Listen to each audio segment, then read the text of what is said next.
Welcome back to Live Now from Fox. I'm Shauna Kalafi, taking a live look over Minneapolis tonight. That's where our next story is from.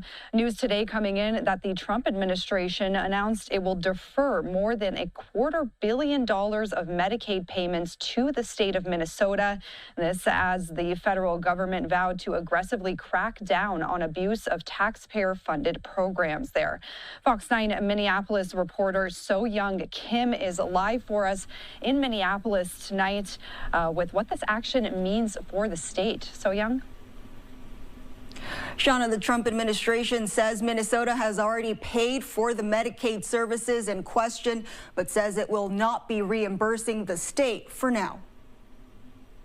Although started 4 months ago, I am officially announcing the war on fraud to be led by our great Vice President J.D. Vance. President Donald Trump announced Tuesday during his State of the Union address the administration's war on fraud will be led by Vice President J.D. Vance. Just hours later Wednesday, Vance and Centers for Medicare Medicaid Services Administrator Dr. Mehmet Oz announced they're temporarily pausing some federal Medicaid funding to Minnesota. In order to ensure that the state of Minnesota takes its obligations seriously to be good stewards of the American people's tax money. It's going to be $259 million of deferred payments for Medicaid to Minnesota, which we're announcing as I speak to Governor Walz and his team.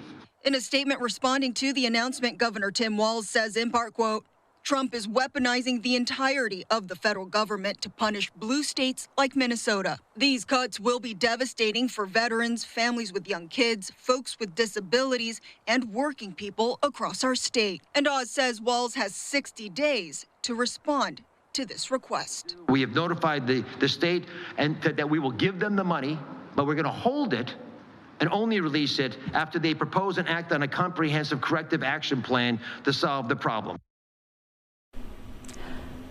And in response, the Minnesota Department of Human Services says the state had previously taken steps to combat fraud and plans to appeal. Shauna, back to you.